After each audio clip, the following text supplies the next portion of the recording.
दोस्तों, कहा जाता है कि अगर बृहस्पति किसी का कायम हो, किसी की कुंडली में अगर गुरु बृहस्पति पूर्ण रूप से बलवती होकर के बैठा हो और बाकी ग्रह प्रतिकूल अवस्था में हो, कुंडली का कोई भी ग्रह आपका अच्छा ना हो, सभी विपरीत हो, अगर अकेला बृहस्पति ही ऊंच का होकर के बैठा हो तो ऐसे जातक को बृहस्पति आंच तक नहीं आने देता। जी हाँ, मैं बात कर रहा हूँ देवगुरु बृहस्पति की, जिसे हम गुरु की उपाधि देते हैं। जीवन में बृहस्पति का मतलब क्या है? हमारे डेली रूटीन में बृहस्पति किन चीज़ों का कारक है? हमारी कुंडली में, हमारे जीवन में गुरु की क्या इंपॉर्टेंस है, क्या उपाधि देता है, आज मैं इसके बारे में आपको बताने जा रहा हूँ। दोस्तों, बहुत ही गहन चर्चा का विषय रहा है और बहुत से क्लाइंट्स को मैंने देखा है, उन्हें ऐसे प्रयोग करवाए हैं, इसलिए आज आपके सामने मैं इस चीज़ को शेयर कर रहा हूँ। दोस्तों, बृहस्पति का कमज़ोर होना बहुत सी दिक्कतें पेश करता है और ऐसी दिक्कतें जो कि हम डेली अपनी लाइफ में रूटीन में फील करते हैं, ऐसी दिक्कतें, सेहत से जुड़ी हुई जितनी भी दिक्कतें हैं वो सारी बृहस्पति नीच की निशानियां मानी जाती हैं। जिसका भी बृहस्पति नीच का होगा कुंडली में, उसके जीवन में बीमारी कभी भी पीछा नहीं छोड़ती है। बृहस्पति का नीच होना, आपकी विद्या में रुकावट डलना, ये लक्षण है बृहस्पति नीच होने के, गुरु के नीच होने में। कुंडली की बात कर रहा हूँ, ज्योतिष की बात कर रहा हूँ। बृहस्पति अगर किसी व्यक्ति का नीच है, वो जीवन में यश प्राप्त नहीं कर सकता, नेम फेम प्राप्त नहीं कर सकता। दोस्तों, जीवन में बृहस्पति का कमजोर होना आपको गरीबी के दर्शन करवाता है। जीवन में बृहस्पति अच्छा ना होना आपकी सेहत को तो लेता है, आपकी आने वाली जो संतानें हैं, पुत्र रत्न आपको प्राप्त नहीं हो सकता। दूसरा बड़ी बात ये हो जाती है, बृहस्पति नीचे बच्चे हैं, पुत्र भी है, लेकिन कुमार्गी हो जाए, ये बृहस्पति का ही खेल माना जाता है। इसलिए जीवन में बृहस्पति को ऊंच करना बहुत ही आवश्यक माना जाता है। दूसरी बड़ी बात, अगर आप कुंडली में बृहस्पति को ऊंच का करते हैं, दोस्तों बहुत से उपाय होते हैं, मैं बहुत से उपाय आपको बताने भी वाला हूँ इस वीडियो में। पर इससे पहले बृहस्पति ऊंच हो, कुछ बातें जान लेना आवश्यक होती है। बृहस्पति माने गुरु। गुरु एक बहुत बड़ा प्लैनेट, जुपिटर, जो अपनी क्वालिटीज इंसान को प्रदान करता है। वो क्वालिटीज क्या है?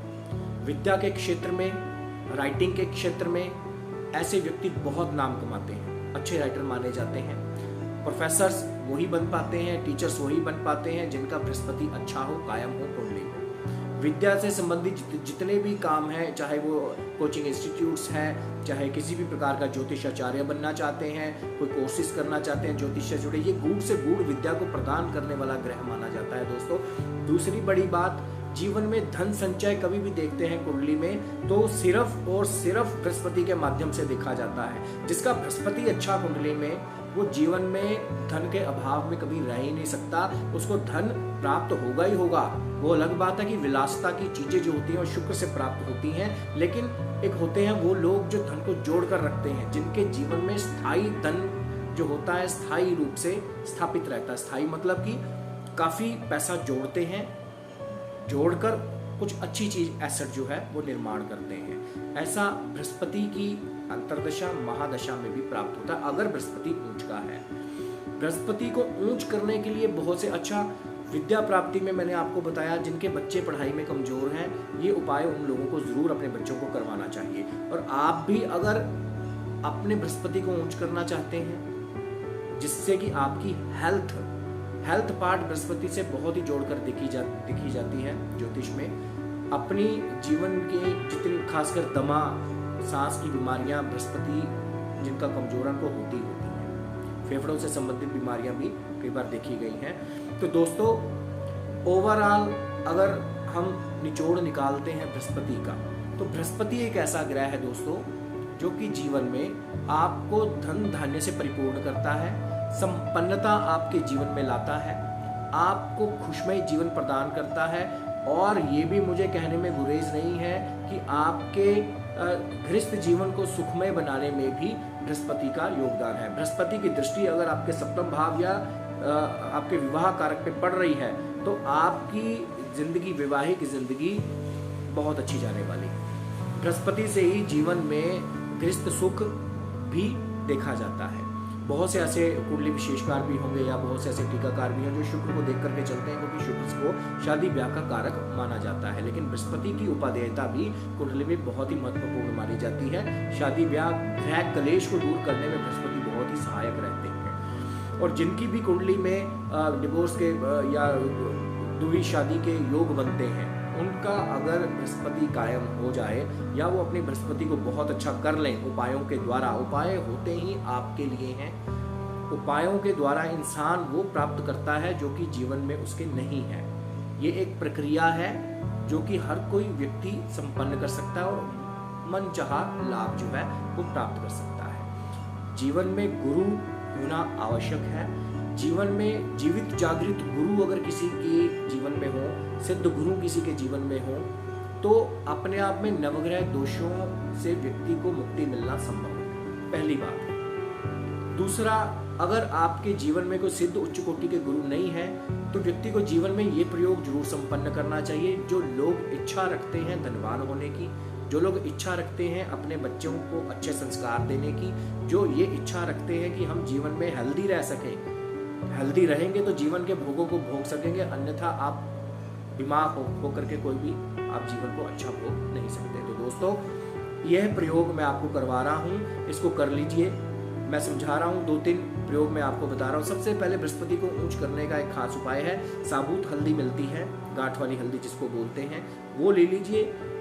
वीरवार के दिन, थर्सडे के दिन उस हल्दी को आपने अपने पूजा स्थल में सामने रख लीजिए और संकल्प लेना है अपने नाम, अपने पिता का नाम, अपना गोत्र, इसको उच्चारण करके कि आज वीरवार के दिन मैं हल्दी को 400 ग्राम हल्दी रख सकते हैं आप, मैं मंदिर में देना चाह रहा हूँ। आप मंदिर में इसको दे सकते हैं। अगर मंदिर में आपको जाने में गुरेज है तो कहीं भी पीपल का वृक्ष आपको मिल जाए, उसकी जड़ में आप उस हल्दी को रख सकते हैं। लेकिन संकल्प होना जरूरी है। संकल्प जरूर लें, अपना नाम लें, पिता का नाम लें, अपनी प्रॉब्लम बोलें, चाहे वो बीमारी से संबंधित प्रॉब्लम है, चाहे वो धन से संबंधित प्रॉब्लम है, इसको आप संपन्न कीजिए। मंदिर में रखिए, एक ही वीरवार करना है आपने, इसको आप कीजिए, बहुत ही अच्छे लाभ मिलते हैं। दूसरा, एक बृहस्पति को पूर्ण रूप से कायम करने के 2 तरह के उपाय होते हैं दोस्तों। एक वो उपाय जो कि टेम्पररी होते हैं, जो कि मैंने अभी आपको बताया। एक वो उपाय जो पक्के होते हैं, जिनको एक ही बार आप संपन्न करते हैं और जीवन में दोबारा शायद बृहस्पति को कायम करने की आवश्यकता आपको नहीं पड़ती। उसके लिए साधनात्मक पथ होना जरूरी है। साधनात्मक पथ में क्या होता है दोस्तों, आप विधिवत रूप से बृहस्पति की साधना को संपन्न करते हैं। कोई बहुत लंबा चौड़ा विधान नहीं है। आप अपनी जिंदगी में हेल्थ वेल्थ को प्राप्त करने के लिए अगर 11 दिन मैं आपको बोलता हूँ आप साधना के लिए निकालें, बृहस्पति की साधना के लिए, तो कोई बहुत बड़ा काम नहीं है। आप 11 दिन आसानी से अपनी जिंदगी के लिए निकाल सकते हैं।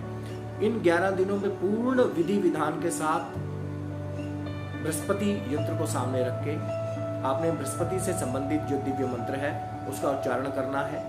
कोई आपके गुरुओं के द्वारा आपको दिया गया कोई बीज मंत्र है, सिद्ध मंत्र है, उनका दिया गया पाठ है, वो जरूर करें। अपने जीवन में जब आप गुरु से कनेक्टेड रहते हैं, गुरु के बताए हुए मार्ग पर चलते हैं, तो जीवन में आपको सफलता मिलती है। दोस्तों, हम गलती कहाँ करते हैं, गुरुओं से दीक्षाएं लेने के बावजूद, उनसे ज्ञान प्राप्त करने के बावजूद हम संसारिक ऊहापोह में हम भूल जाते हैं उस रूटीन को फॉलो करना। डिसिप्लिन मांगता है। अगर आप विधिवत रूप से वो भी कर लेते जो आपके गुरुओं ने बताया, तो नो डाउट आपको किसी भी प्रकार का उपाय करने की जरूरत नहीं है। लेकिन मैंने जैसे कहा, अगर आपकी जिंदगी में जीवित जागृत सिद्ध गुरु नहीं है तो बृहस्पति को पूर्ण रूप से कायम करने के लिए बृहस्पति साधना को आप संपन्न कर सकते हैं, जिससे कि आप अपने जीवन में दिनों दिन हाथों हाथ लाभ प्राप्त करेंगे। और इस साधना के 6-7वें दिन आपको लाभ प्राप्ति की दिशाएं मिलनी शुरू हो जाती हैं। जो हमारे साधकों ने जो हमें विवरण दिया है, फीडबैक दी है इस चीज़ के बारे में, मैं उसकी बात कर रहा हूँ। बृहस्पति को ऊंच करने के लिए बुजुर्गों का आशीर्वाद लेते रहें। अगर आपके पिता हैं, उनके पैरों को हाथ लगा करके उनका आशीर्वाद लेते रहें, बृहस्पति कायम होना शुरू हो जाता है। बड़े बुजुर्गों का जितना आप बाप दादाओं का आशीर्वाद लेंगे, आप फलते फूलते जाएंगे। बृहस्पति का पक्का उपाय बता रहा हूँ आपको। दूसरी बड़ी बात, एक खास चीज आपको बता रहा हूँ बृहस्पति को कायम करने के लिए, क्योंकि बृहस्पति जिसका भी कायम, समझ लो उसके सारे नवग्रह दोष दूर होने के कगार पे आ जाते हैं। विधिवत रूप से ध्यान धारणा में जरूर उतरें। अगर आप डेली बेस पे मेडिटेशन करते हैं, बृहस्पति आपका ऊंच होता है, इससे शनि भी ऊंच का होता है। एक सेपरेट चैप्टर है शनि का, शनि और योग, जिसे हम योगा भी बोलते हैं। दोनों चीजों से कैसे आप अपने जीवन को उन्नत बना सकते हैं, वे मैं अगले सेशन में आपको बताऊंगा। फिलहाल बृहस्पति से संबंधित ये प्रयोग कीजिए, ये साधना कीजिए। साधना से संबंधित सामग्री आप हमारे कार्यालय से मंगा सकते हैं, बाहर से भी आपको मिल सकती है, तो डिस्क्रिप्शन में आपको बता दिया जाएगा इस चीज के बारे में, आप ले सकते हैं। आशा करता हूं बृहस्पति से संबंधित प्रयोग आप जरूर संपन्न करेंगे। नमस्कार।